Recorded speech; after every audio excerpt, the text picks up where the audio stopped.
वसंत मोरेंचा मनसेला जय महाराष्ट्र. साहेब मला माफ करा अशी फेसबुक पोस्ट आणि राज ठाकरेंच्या फोटोसमोर हात जोडत दंडवत घातलेला फोटो वसंत मोरे यांच्याकडून शेअर. लोकसभेला लढवण्यास इच्छुक होतो पण मनसेची निवडणुकीबाबत नकारात्मक भूमिका. वसंत मोरेंचा आरोप तर राज ठाकरेंबाबत कुठलीही नाराजी नाही, मोरेंची स्पष्टोक्ती. दक्षिण मुंबई लोकसभा मतदारसंघातल्या शाखांना राज ठाकरेंची भेट.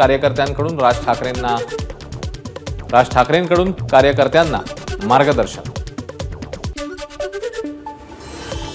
लोकसभा लढायची की नाही हे 3-4 दिवसात सांगेन. तुम्ही लोकांपर्यंत पोहोचा, संपर्क वाढवा, निवडणुकीचा विचार करू नका.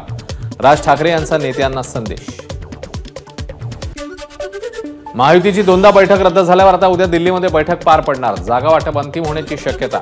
शिवसेना आणि राष्ट्रवादी जास्तीत जास्त जागा मिळवण्यासाठी प्रयत्नशील. दिल्लीमध्ये उद्या भाजपा महाराष्ट्र कोर कमिटीची बैठक. बैठकीला भाजप अध्यक्ष जे.पी. नड्डा, केंद्रीय गृहमंत्री अमित शहा आणि राज्यातले भाजपचे सर्व प्रमुख नेते उपस्थित राहणार असल्याची माहिती. विजय शिवतारेंनी बारामतीमध्ये आम्हाला डॅमेज केलं तर कल्याणचा निकाल वेगळा लागेल. अजित पवार गटाचे नेते आनंद परांजपेंचा शिंदे गटाला थेट इशारा. आमदार विजय शिवतारेंवर अजित पवारांनी बोलणं टाळलं. शिवतारेंबाबत वरिष्ठ पातळीवर निर्णय होईल, मी बोलणार नाही, अजित पवारांची प्रतिक्रिया. महायुतीचे मित्रपक्ष नाराज असल्याची चर्चा. जागा वाटपाच्या चर्चेत मित्रपक्षांना विचारलंही जात नाहीये. महायुतीत 3 मोठे पक्ष असल्यानं जागा मिळवण्यात रस्सी खेच. महायुतीचं जागा वाटप लवकरच ठरेल. जागा वाटपात सर्वांचा सन्मान राखला जावा यासाठी प्रयत्न. उपमुख्यमंत्री अजित पवारांची माहिती. निलेश लंकेंच्या पक्ष सोडण्याच्या चर्चेत काहीही तथ्य नाही. ही चर्चा केवळ माध्यमांमध्ये. अजित पवारांची माहिती. 150 पेक्षा जास्त जागा भाजपला मिळणार नाहीत. पराभव दिसत असल्यानं भाजपकडनं फोडाफोडीचं राजकारण सुरू. नाना पटोलेंचा भाजपवर हल्लाबोल. वेळकाढूपणामुळे महाविकास आघाडीचं जागा वाटप रखडलं. प्रकाश आंबेडकरांचा आरोप. आपापसातला वाद सोडवा, मग माझ्याशी चर्चा करा. प्रकाश आंबेडकरांचं मवियातल्या 3ही पक्षांना आवाहन. संजय राऊत माध्यमांसमोर खोटं बोलतायत. पत्रकार परिषद घेत प्रकाश आंबेडकरांचा संजय राऊतांवर थेट आरोप. काय खोटं बोललो ते प्रकाश आंबेडकरांनी स्पष्ट करावं. खासदार संजय राऊत यांचं प्रकाश आंबेडकर यांना आवाहन. संजय राऊत कॅमेरासमोर खोटी माहिती देतात. प्रकाश आंबेडकरांच्या आरोपानंतर नितेश राणेंची ही टीका. तर मवियामध्ये गँगवॉर सुरू असल्याचा नितेश राणेंचा हल्लाबोल. नवनीत राणा सगळ्यात मोठ्या फ्रॉड, त्यांनी जेलमध्ये जाण्याची तयारी करावी. बोगस जात प्रमाणपत्र प्रकरणी प्रकाश आंबेडकरांचा नवनीत राणांवर हल्लाबोल. आम्ही कशामुळे जेलमध्ये जाणार आहोत, आम्ही काय चूक केलंय, रवी राणांचा प्रकाश आंबेडकरांना सवाल. पंतप्रधान मोदींनी CAA लागू केल्यामुळे नागपूरमध्ये भाजपच्या पदाधिकाऱ्यांकडून जल्लोष. ढोलताशाच्या गजरात महिलांकडून फुगडी घालत पंतप्रधान मोदींचं अभिनंदन. मोठ्या संख्येने महिला पदाधिकाऱ्यांची उपस्थिती. ठाण्यातील मुख्यमंत्र्यांच्या निवासस्थानाबाहेर राहुल गांधींच्या भारत जोडो यात्रेची बॅनरबाजी. बॅनरवर राहुल गांधींचा फोटो लावत भारताचा ढाण्या वाघ असा उल्लेख. उपमुख्यमंत्री अजित पवार आणि देवेंद्र फडणवीस 14 मार्चला रत्नागिरी दौऱ्यावर. त्याच दिवशी उद्धव ठाकरेही दापोली आणि गुहागरमध्ये सभा घेणार. नाशिकच्या सिन्नर तालुक्यातील निरहाळे गावात बुवाजी बाबा यात्रोत्सव आणि कीर्तन कार्यक्रमाला ठाकरे गटाचे खासदार संजय राऊतांची उपस्थिती. हुकुमशाहीचा पराभव करण्यासाठी प्रकाश आंबेडकरांनी महाविकास आघाडीत यावं. ठाकरे गटाचे खासदार संजय राऊतांचं आंबेडकरांना आवाहन.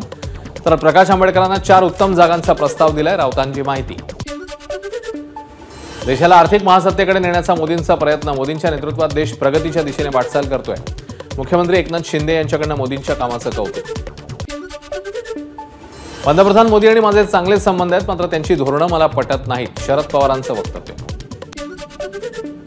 मुंबईतल्या कोस्टल रोड आजपासून जनतेसाठी खुला. शनिवार आणि रविवार मार्गिका वाहतुकीसाठी बंद राहणार. महाराष्ट्रामधल्या एकूण 506 प्रकल्पांचं पंतप्रधान मोदींकडून उद्घाटन. जवळपास 1300 कोटीहून अधिकच्या प्रकल्पांचं ऑनलाईन उद्घाटन.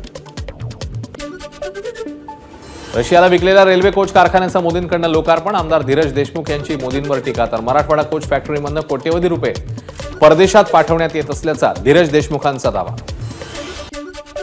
अमरावतीमध्ये घडलेला दगडफेकीचा प्रकार म्हणजे लोकसभा निवडणुकीआधी वातावरण गढूळ करण्याचा प्रयत्न. अमरावती जिल्हाधिकाऱ्यांच्या भेटीनंतर प्रकाश आंबेडकरांची प्रतिक्रिया. मुंबई मेट्रो वनमधील रिलायन्स इन्फ्राचा 74% वाटा MMRDA 4000 कोटींना विकत घेणार. राज्य मंत्रिमंडळाची बायआउटला मंजुरी. महाराष्ट्रातनं आणखी 3 वंदे भारत ट्रेन्स मुंबई, अहमदाबाद, पुणे, बडोदा आणि पुणे सिकंदराबाद या मार्गांवर धावणार वंदे भारत. मुंबईतील भुयारी मेट्रोच्या पहिल्या टप्प्याची चाचणी लांबली. आचारसंहितेआधी उद्घाटनाची शक्यता मावळली. कोकण रेल्वे मार्गावर शुक्रवारी 2.5 तासांचा मेगा ब्लॉक. राजापूर रोड ते सिंधुदुर्ग विभागादरम्यान देखभाल आणि दुरुस्तीचं काम होणार.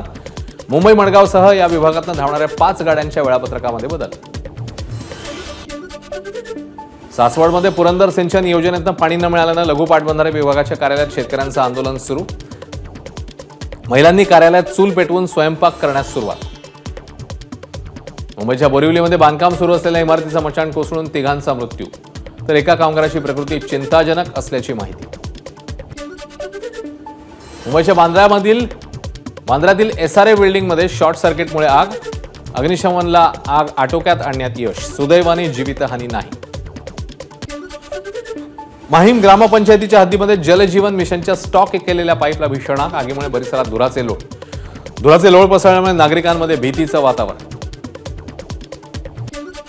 मराठा आरक्षण आंदोलनाबाबत राज्य सरकारकडून SITची स्थापना. नाशिक पोलीसचे आयुक्त संदीप कर्णिक यांच्या अध्यक्षतेखाली SIT स्थापन. बीड, माजलगाव अंतरवालीत झालेल्या हिंसक आंदोलनाची SIT चौकशी करणार. पुण्यातल्या बावधन झऱ्यातील पाण्याबाबत हायकोर्टात याचिका दाखल. पिण्याचं पाणी बांधकाम आणि औद्योगिक कामांसाठी वापरण्यास मनाई करा, याचिकेमध्ये मागणी. संजित शुक्ला यांची मुंबई उच्च न्यायालयात जनहित याचिका. धाराशिवमध्ये आरोग्यमंत्री तानाजी सावंत यांच्या पुतळ्याचं ठाकरे गटाच्या कार्यकर्त्यांकडून दहन. तानाजी सावंत यांनी उद्धव ठाकरेंबाबत एकेरी टीका केल्यानं नाराजी.